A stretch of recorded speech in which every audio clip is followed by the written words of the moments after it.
Hello and नमस्कार दोस्तों। आप सभी का स्वागत है हमारे चैनल क्रैक ग्रेड बी में। जैसा कि आप सब लोगों को पता है कि we are covering science and technology for your upcoming exam of Haryana public service commission and it is going to be happen in February 2024.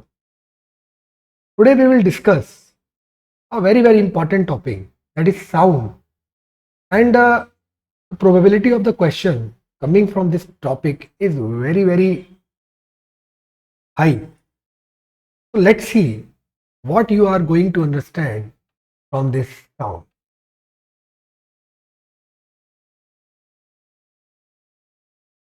What do you understand by the sound? क्या है साउंड? साउंड कोई एक visible चीज है या invisible चीज है? क्या है साउंड? नहीं पता.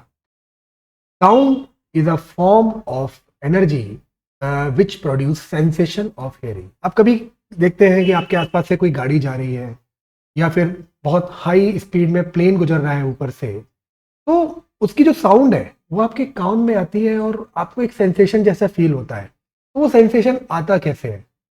एक्चुअल में साउंड जो है वो किसी भी ऑब्जेक्ट के वाइब्रेट होने से पैदा होती है. For example, if someone is beating a drum, when we hit the drum the membranes of the drum vibrate. अब आपने देखा होगा कभी शादी ब्याह में या कहीं भी किसी रिलीजियस फंक्शन में आप जाते हैं तो ड्रम को अगर कोई पीटता है या बजाता है, देन ये ड्रम क्या है, ये जो मेम्ब्रेन इसके ऊपर लगी है ये वाइब्रेट होती है. इस वाइब्रेशन के द्वारा जो चीज निकलती है that is called sound. Same with guitar. आपने गिटार की कॉर्ड्स को देखा होगा. जब आप गिटार की कॉर्ड्स को टच करते हैं तो वो ऐसे ऐसे मूव करती है. आपने देखा एक वाइब्रेशन जैसा फील होता है. That vibration is create sound. ये क्या है? That is a vibrating prong of turning fork. कोई टर्निंग फॉर्क है, आप उसको अगर बहुत तेजी से मारेंगे उंगली से या किसी चीज से, तो क्या करती है, वो अपनी इस पोजीशन के चारों तरफ वाइब्रेट होती है.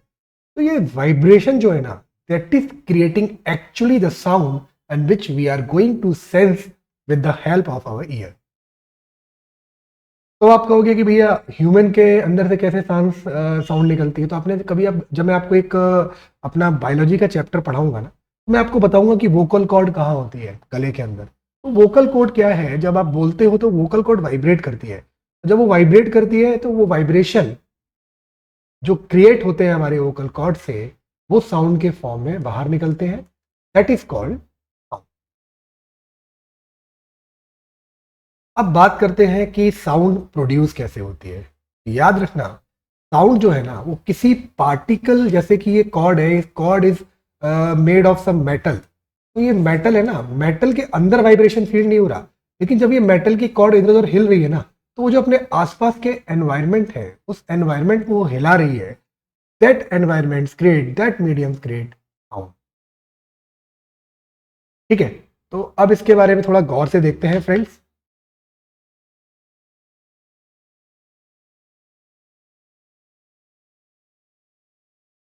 अब प्रोपेगेशन ऑफ साउंड कैसा होता है? मतलब साउंड है, मैंने आपको बताया कि जैसे कोई turning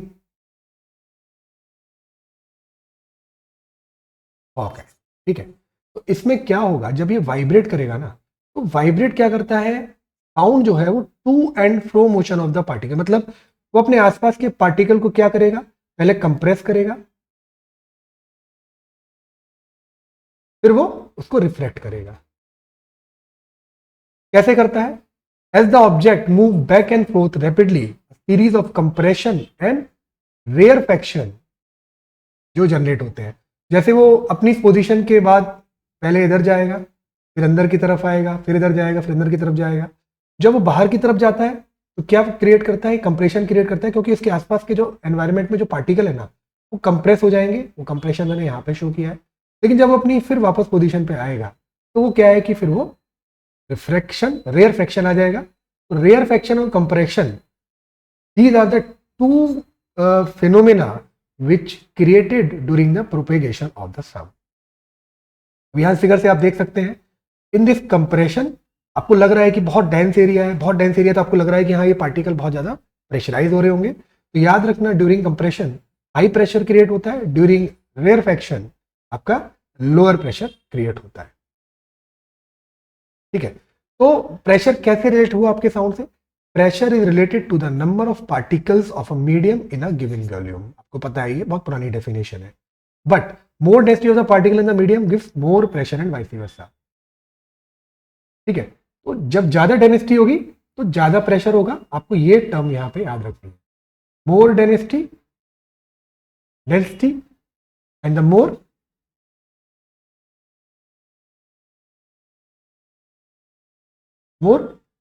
pressure, more density, more pressure. So we can say that the propagation of sound can be visualized as the propagation of the density variation or pressure variation in the medium. लो यहाँ पे high pressure, फिर low pressure, फिर high pressure, फिर low pressure. तो high pressure low pressure low high pressure low pressure. मान लिया कि मैं एक कमरे में बैठ के बोल रहा हूँ, तो जो मेरे मुंह से जो साउंड वेव्स निकलेंगी ना, वो क्या होगा कि पहले कंप्रेस होंगी, फिर रेयर फ्रैक्शन आएगा, फिर डेंसिटी कम होगी, फिर आगे जाके कहीं उनको हाई फ्रैक्शन मिलेगा, किसी दीवार से वो टकराएंगी, तो फिर उनको क्या मिला, हायर प्रेशर मिला। उसके बाद आके वो किसी दूसरा बंदा बैठा हुआ है उसके कान में जाके सुनाई दे। तो प्रोपेगेशन ऑफ साउंड जो है is the phenomena of compression and the rarefaction. इसके कारण जो प्रेशर और डेंसिटी वेरिएशन आता है उसकी वजह से आपकी साउंड प्रोपेगेट करती है। अब दो तरह की वेव्स होती है। आपको पता है कि एक लॉन्गिट्यूडनल वेव्स होती है और एक ट्रांसफर वेव्स होती है। लॉन्गिट्यूडनल वेव्स जो होती है ना, वो जिस तरफ आप मोशन देते हो उसी डायरेक्शन में ट्रेवल करती हैं। लेकिन ट्रांसफर वेव्स जो होती हैं, जिधर आपने उसको मोशन दिया है, मतलब जो उसका पाथ है ना, उस पाथ के परपेंडिकुलर वो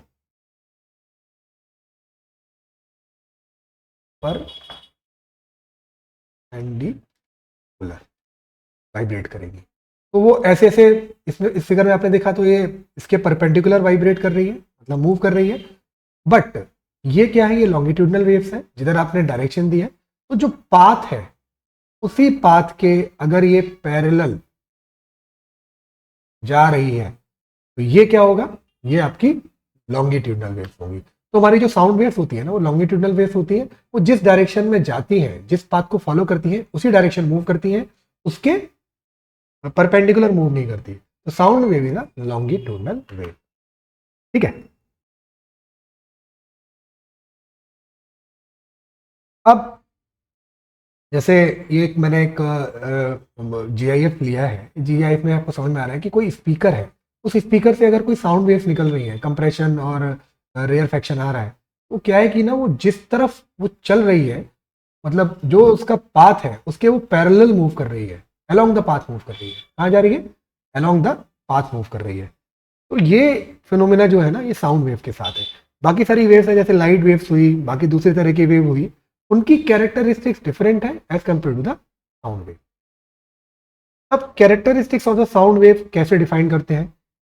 साउंड वेव्स की जो कैरेक्टरिस्टिक्स है वो तीन तरह से डिफाइन की जा सकती है। इन टर्म्स ऑफ फ्रिक्वेंसी, मतलब एक इसकी एक कैरेक्टरिस्टिक्स है, in terms of amplitude and in terms of speed.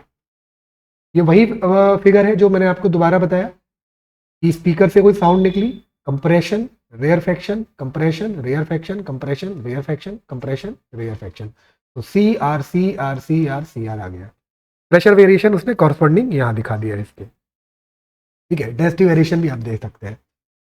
ये प्रेशर वेरिएशन है, डेंसिटी वेरिएशन है। अब इसमें आप देखेंगे कि अगर कोई साउंड वेव यहाँ से शुरू हुई तो उसमें किस तरह का साइकिल बनेगा? साइकिल बनेगा इस तरह का, यानी कि दो कंप्रेशन और दो रेयर फ्रैक्शन, मतलब के बीच का जो पार्ट होता है that is called one wave.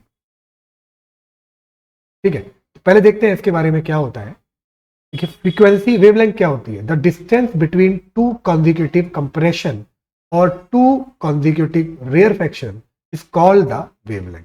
यहां पे बताओ क्या होगा, क्या होगा? देखो, सी कहां से शुरू हुआ, सी यहां से शुरू हुआ। ठीक, इस वाले पोर्शन को ले लेते हैं क्योंकि इसमें फिगर में दिया हुआ है। सी मान लिया कि यहां से शुरू हुआ, क्या हुआ? कंप्रेस्ड हुआ। कंप्रेस्ड हुआ तो हाई प्रेशर जनरेट हुआ। हाई प्रेशर जनरेट हुआ, उसके बाद क्या आ गया? फिर वो धीमे धीमे धीमे धीमे रेयर फ्रैक्शन की तरफ गया, लो प्रेशर जनरेट हुआ, फिर वो हाई प्रेशर की तरफ गया, हाई प्रेशर जनरेट हुआ। तो these are the two compression जो मैंने आपको बताए, इनके बीच का जो एरिया, जो डिस्टेंस है, that is called a wavelength and it is denoted by the lambda. Amplitude क्या होता है, फ्रीक्वेंसी क्या होती है, frequency the change in the density from the maximum value to the minimum value then again to the maximum value makes one complete oscillation. It is usually represented by the Greek letter nu. ठीक है, पहले बात तो frequency समझते हैं। तो देखो एक वेवलेंथ क्या हुआ, मान लिया कि ये एक वेवलेंथ है, तो हो सकता है कि एक सेकंड में ये कई सारी वेवलेंथ आ जाए, कई सारी वेवलेंथ आ जाए।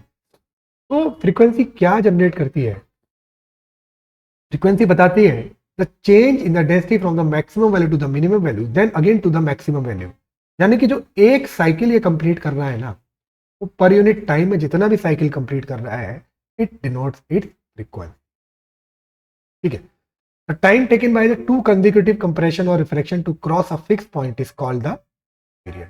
मान लिया मैंने कोई एक फिक्स पॉइंट कर दिया, ये वाला पॉइंट कर दिया, तो यहां से तो कंसेक्यूटिव कंप्रेशन और रेयर फ्रैक्शन, मान लिया कि एक रेयर फ्रैक्शन यहां से गुजरा 5 सेकेंड में, दूसरा गुजरा 10 सेकेंड में, तो इसका मतलब ये हुआ कि इन दोनों का जो डिफरेंस है ना, वो उसका टाइम को शो करेगा। तो दो कंसेक्यूटिव कंप्रेशन और रिफ्रैक्शन की जो वैल्यू है, it denotes your time period. अब फ्रीक्वेंसी एंड टाइम पीरियड को कैसे वो करते हैं, देखो ये न्यू है, new is equal to 1/t। आपको डेफिनेशन से भी समझ में आ रहा होगा कि पर यूनिट साइकिल टाइम एक वेव अगर गुजर रही है कहीं से, that is called as a frequency new.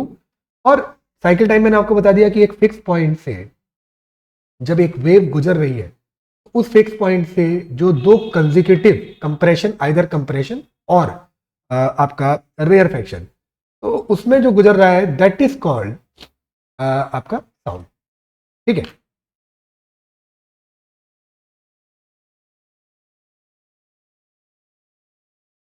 Frequency समझ में आ गया। अब देखो मैं आपको सारी चीजें बता के रहा हूं क्योंकि इससे ना आपका कुछ एप्लीकेशन बेस्ड क्वेश्चन आते हैं, वो क्वेश्चन जब हम सॉल्व करेंगे तब आपको समझ में आएगा।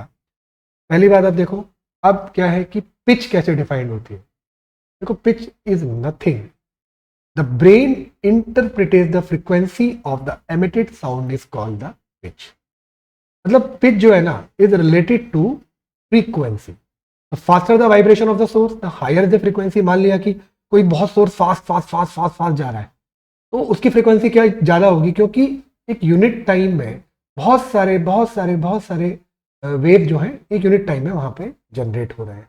तो क्या हुआ, the faster the vibration of the source the higher is the frequency and higher is the pitch and high pitch sound corresponding to more number of compression and rarefaction passing a fix point of time. Definition में मत जाओ, यहाँ समझो सीधे कि एक किसी cycle के अंदर अगर बहुत सारी वेव्स आ रही है ना, इसका मतलब क्या हुआ, और उसकी फ्रीक्वेंसी हाई है। अगर उसकी फ्रीक्वेंसी हाई है तो इसका मतलब जो है उसकी पिच भी हाई होगी। अब यहाँ पर दो एग्जाम्पल मैंने लिए हैं आपके साथ। देखो क्या है कि ये क्या है, wave shape for a high pitch, क्योंकि यहाँ पर नंबर ऑफ फ्रीक्वेंसी ज़्यादा है। ये क्या है, यहाँ पे वेव दूर दूर है तो लो पिच है। तो a bird produce a high pitch sound where roaring of long lion is a low pitch sound.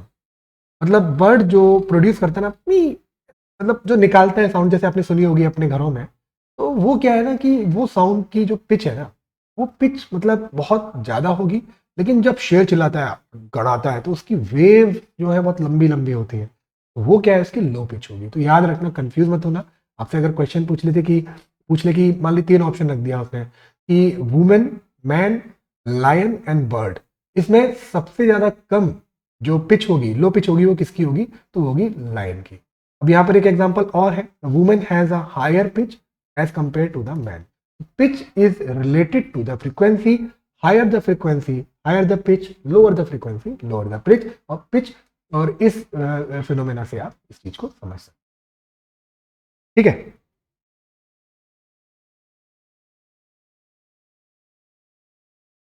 Amplitude क्या होता है, the magnitude of the maximum disturbance in the medium on either side of the mean value is called the amplitude of the wave।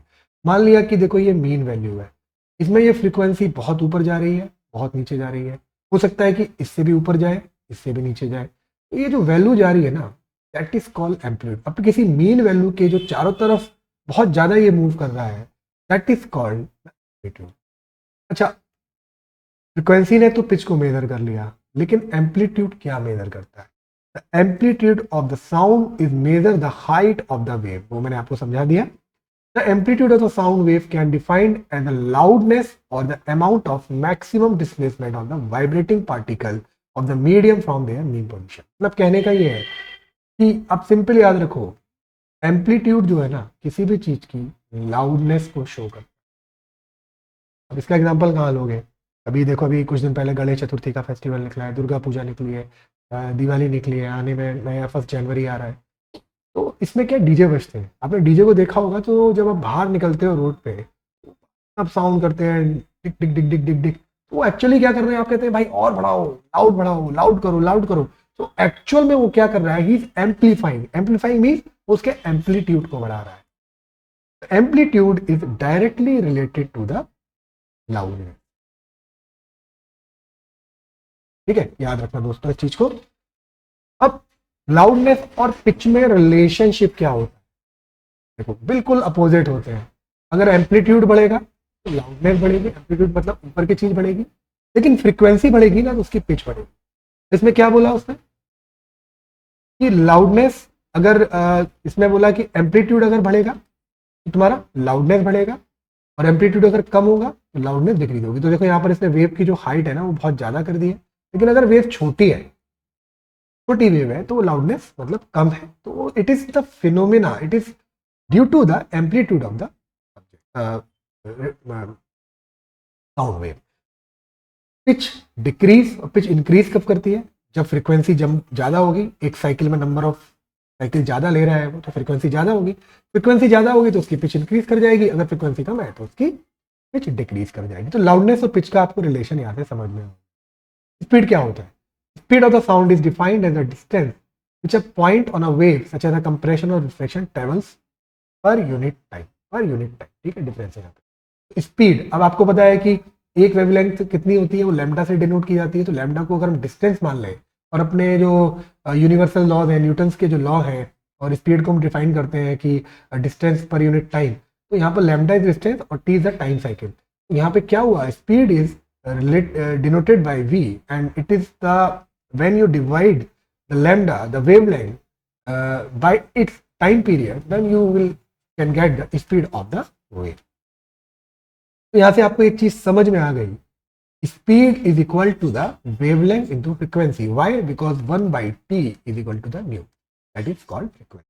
अब tone और note में क्या difference होता है? देखो, sound which is more pleasant is said to be the rich, मतलब बहुत अच्छी क्वालिटी में है.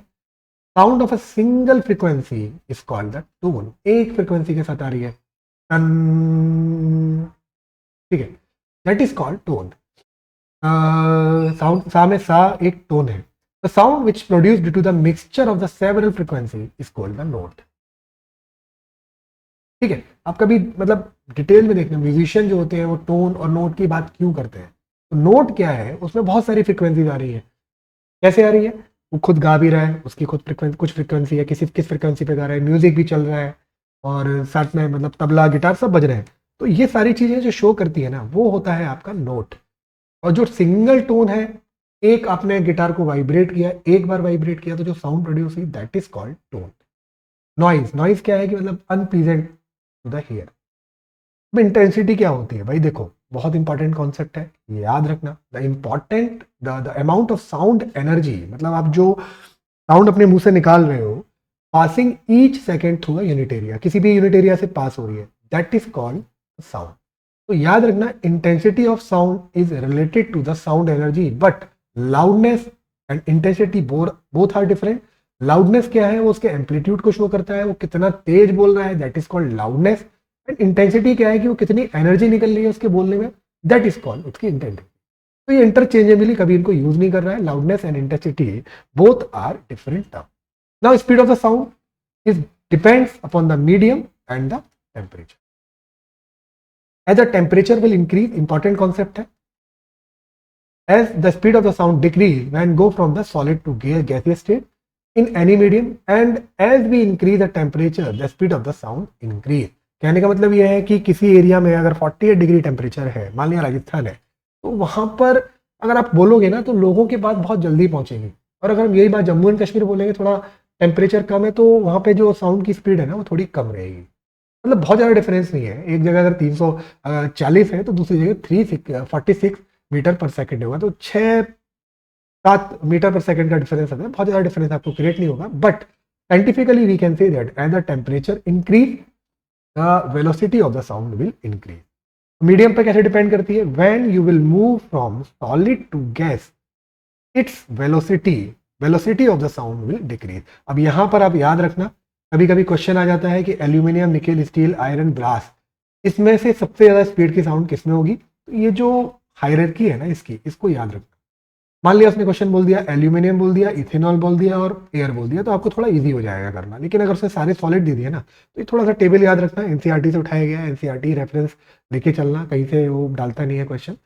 यहाँ पर इस चार्ट को आपको याद रखना है, ठीक है। तो इस केस में एल्यूमिनियम की सबसे ज़्यादा है, तो सल्फर डाइऑक्साइड की सबसे कम है, एयर की हमारी 346 है। ये सारी की सारी वैल्यू मीटर पर सेकंड में दी है। और एज जैसे टेम्परेचर बढ़ेगा, तो 340 डिग्री के आसपास मैंने देखा है कम हो जाता है।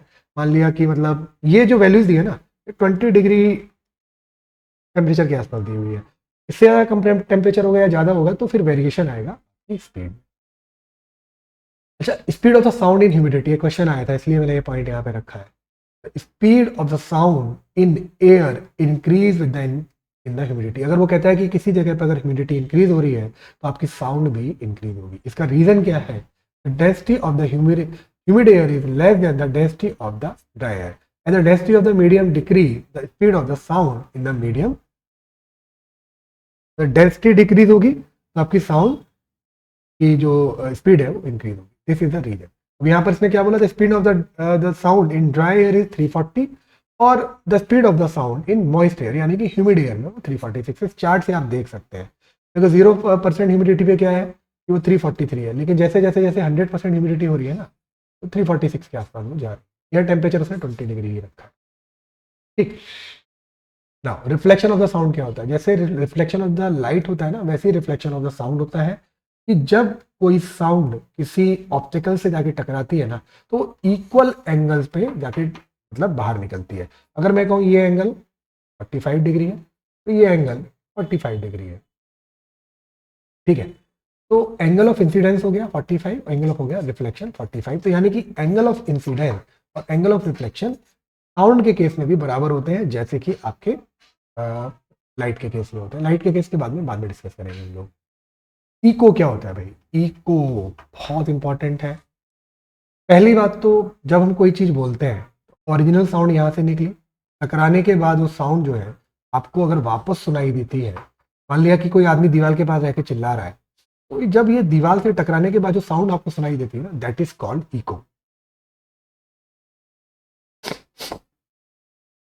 अब इसका फिनोमेना कैसे डिफाइन करते हैं, the sensation of the sound persist in our brain. मान लिया कि आपने यहाँ से बोला तो कई सारी आवाजें आएंगी टकरा टकरा के, तो जो पहली आवाज आपके दिमाग में जाएगी ना, इन योर ब्रेन, वो 0.1 सेकेंड के आसपास रहती है। तो इस बेसिस पर इको के फिनोमेना को डिफाइन किया गया है। कैसे, the total distance cover by the sound from the point of generation to the reflecting surface and back should be at least 344 into 0.1। 344 क्या है, साउंड हम कोई भी बोलते हैं तो एयर मीडियम के अंदर साउंड जा रही है, अगर उनको 0.1 से डिवाइड करेंगे तो 34.4 मीटर के आसपास आएगा।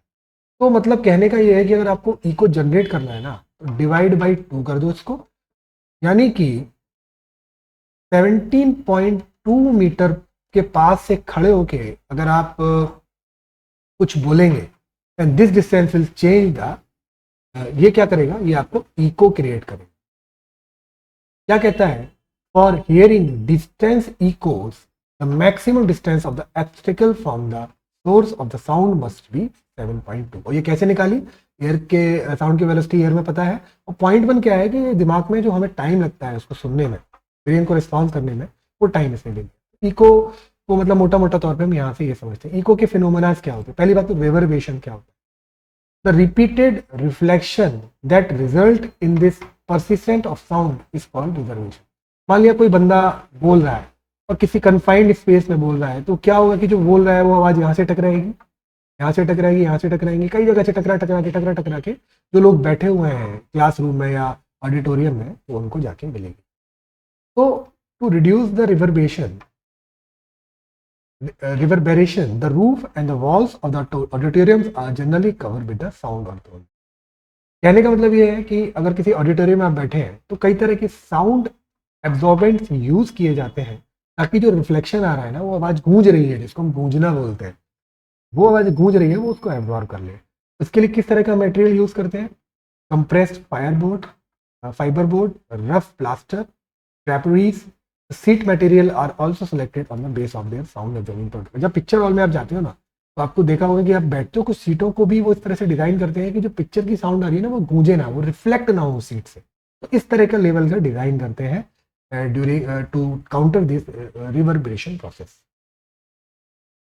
अब मल्टीपल रिफ्लेक्शन के साउंड के एग्जांपल्स क्या क्या होते हैं? देखो, मेगाफोन्स, लाउड हेलर्स, हॉर्न्स जो होते हैं ना, गाड़ियों में यूज करते हैं, वो मल्टीपल रिफ्लेक्शन के साउंड्स के वो होते हैं। वो क्या करता है, यहाँ पर एक उसने छोटा सा एरिया बना दिया, तो यहाँ पर जब वो चिल्लाएगा ना, तो एक एनर्जी आपको यहाँ पर महसूस होगी।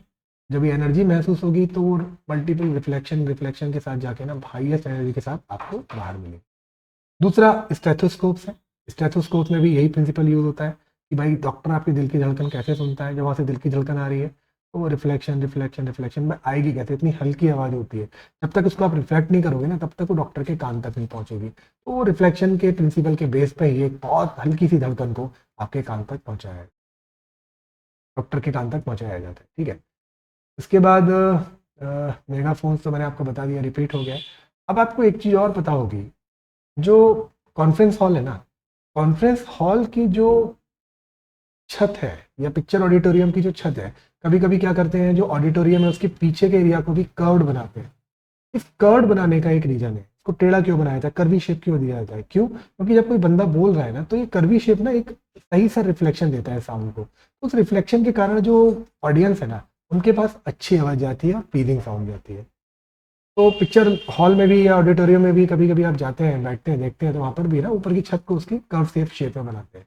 ऑडिटोरियम में आपके पीछे जहाँ पर बंदा बोलता है या डांस या कुछ भी मतलब प्रोग्राम होता है, उसको भी कर्व शेप में बनाया जाता है। क्यों? ताकि ये रिफ्लेक्शन हो और लोगों तक अच्छी आवाज़ पहुँचे। तो ये बहुत अच्छे अच्छे एग्जाम्पल हैं इसके। अब रेंज ऑफ हियरिंग क्या होती है भाई? देखो, audible range of sound of human being extend from 20 hertz to 20,000 hertz. और चिल्ड्रन जो होता है, जो मतलब 5 साल के होते हैं, कुछ जानवर जो होते हैं ना, वो 1 किलो हर्ट्ज से 1000 हर्ट्ज के बीच में भी सुन लेते हैं। लेकिन 20 हर्ट्ज से अगर 20,000 हर्ट्ज के बीच में अगर कोई साउंड है, तो उस साउंड को आदमी सुन सकता है। तो यानी 20 हर्ट्ज से नीचे जो साउंड होती है उनको इंफ्रासाउंड बोलते हैं, और 20,000 हर्ट्ज से जो ऊपर की साउंड होती है उनको बोलते हैं अल्ट्रासाउंड। तो ह्यूमन ऑडिटरी जो है ना, वो इसके बीच में रहती है। अब इस एग्जाम्पल से आप यहाँ पे देख सकते हैं, कुछ जानवर होते हैं ना, वो इससे ज़्यादा की फ्रिक्वेंसी की साउंड को भी सुन लेते हैं। तो तभी लोग कहते हैं कि वाइब्रेशन कहीं ज़मीन में फील होता है, अर्थक्वेक आ रहा है, तो वो इन जानवरों को जल्दी सुनाई देता है। और कुछ जो एलिफेंट्स हैं और कुछ मोर्स है ना, बहुत हल्की साउंड भी सुन लेते हैं। कौन सी साउंड?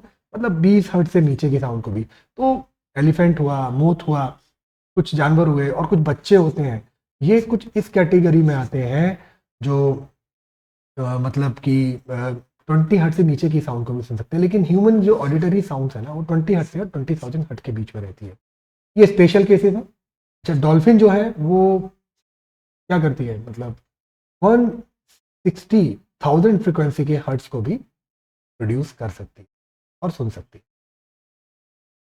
हियरिंग एड क्या होता है? हियरिंग एड क्या है ना, कि hearing aid is electronic battery operated device है। इसमें एक माइक्रोफोन लगा होता है। माइक्रोफोन जो है वो साउंड वेव्स को इलेक्ट्रिकल सिग्नल में कन्वर्ट करता है। अब ये इलेक्ट्रिकल सिग्नल को एक इस डिवाइस के द्वारा एम्पलीफाई किया जाता है, क्योंकि भाई कान में सुनाई नहीं दे रहा है, तो उसको एम्पलीफाई करना है साउंड को।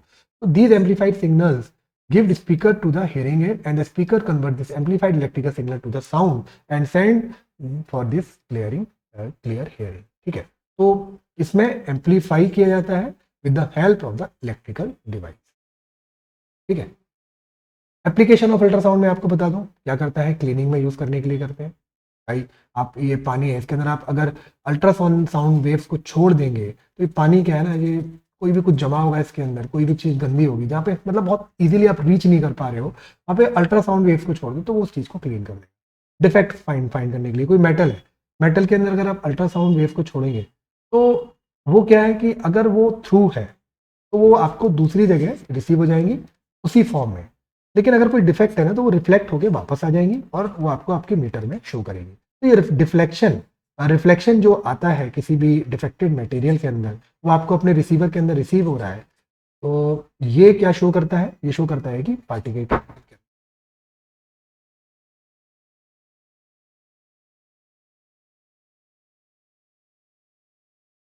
ये हो गया एप्लीकेशन ऑफ अल्ट्रासाउंड। इसके बाद क्या है, देखिए जब आपने देखा है कि इकोग्राफी होती है किसकी, हार्ट की, क्या होती है इकोग्राफी जिसको हम लोग बोलते हैं, क्या होती है इकोग्राफी? इसमें आप जब साउंड वेव्स को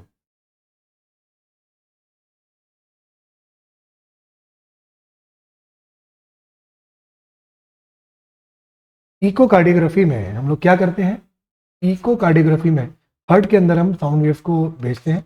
तो क्या करता है साउंड वेव्स ना, एक कुछ इमेज जनरेट कर देता है। जैसे कि आपने हार्ट को भेजा तो ये सेप्टम की इमेज क्रिएट कर दी, इंटीरियर वॉल की एक इमेज क्रिएट कर दी। तो इकोकार्डियोग्राफी में भी हम लोग अल्ट्रासाउंड वेव्स का यूज करते हैं।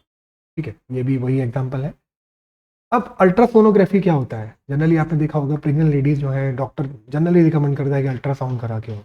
अल्ट्रासाउंड में क्या करते हैं कि वो साउंड वेव्स को भेजता है, साउंड वेव भेजने के बाद साउंड वेव जब वापस आती हैं वो उनको कलेक्ट करता है, कलेक्ट करने के बाद उनको प्रोसेस करता है सीपीयू में और वो डिस्प्ले होती है, तो आपको एक इमेज जनरेट होती है। तो अल्ट्रासोनोग्राफी भी एक एग्जाम्पल है इसका साउंड वेव का। लिथोट्रिप्सी क्या होता है, लिथोट्रिप्सी में जो कभी कभी देखा है आपने किडनी के अंदर स्टोन फंस जाते हैं, वो क्या करता है कि अल्ट्रासाउंड जो शॉक वेव्स हैं वो उनको उस पार्ट्स पर भेजेगा। तो ये बड़ी सी जो किडनी है ना, ये छोटे छोटे छोटे छोटे पार्ट्स में टूट जाएगी और थ्रू द यूरेटर यानी कि यूरिनल के रास्ते ये बाहर निकल जाती है। तो दिस प्रोसेस को हम लोग बोलते हैं लिथोट्रिप्सी, और ये भी एक बहुत इंपॉर्टेंट प्रोसेस है। सोनार भाई, ये तो बहुत ही बड़ा अच्छा एग्जाम्पल है कि जब शिप जाता है रास्ते में तो उसको क्या पता कि वो कहाँ चल रहा है, गहराई कितनी है, तो उसको डिटेक्ट करने के लिए सोनार वेव्स निकलती हैं और ये भी अल्ट्रासाउंड वेव के प्रिंसिपल पे काम करता है। यहाँ से जब उसने वेव को भेजा, ये ट्रांसड्यूसर है, ये डिटेक्टर है, तो वो जब नीचे गई और नीचे आने के बाद कितने टाइम के बाद ऊपर मिली, तो उसके बेसिस पर शिप जो है वो समुंदर या जिस भी जगह वो चल रहा है उसकी डेप्थ को मेजर कर लेता है। डेसिबल क्या होता है, देखो आपने ज़्यादातर सुना होगा कि भाई इंसान की जो कैपेसिटी है, ह्यूमन की जो कैपेसिटी है 85 डेसिबल है। इससे आप सुनोगे तो आपके कान पे बहुत ज़्यादा प्रेशर पड़ेगा। तो डेसिबल क्या है, decibel is the unit of the sound and it's symbol is dB. Actual में ये क्या होता है, it is the intensity of the sound in decibel and dB stand for decibel, log stand for the logarithmic value. तो यहाँ पर क्या है कि जब आप साउंड की इंटेंसिटी को काउंट करेंगे तो ये होता है 10 decibel into logarithm of sound intensity and reference intensity. तो आपको बहुत ज़्यादा टेक्निकल में यहाँ जाने की जरूरत नहीं है, बट मैं आपको बता रहा हूँ कि डेसिबल क्या होता है और इससे इस चीज़ का क्या रिलेशन है। कैसे, a human ear is vital organ that resonate sound waves and the system inside has a brilliant setup that reduce it's sensitivity. मतलब आपको लगता है कि आप कहीं जा रहे हो रोड पे, आपके पास से बहुत तेज आवाज से गुजर रहा है तो आपको इरिटेशन टाइप का फील होता है। तो क्या है ये डेसिबल, ये शो करता है भैया कान की जो कैपेसिटी है ना सुनने की, वो कितनी है। ऐसे आप उस पर प्रेशर डालोगे तो आपको कहीं ना कहीं जाके वो अफेक्ट करेगा।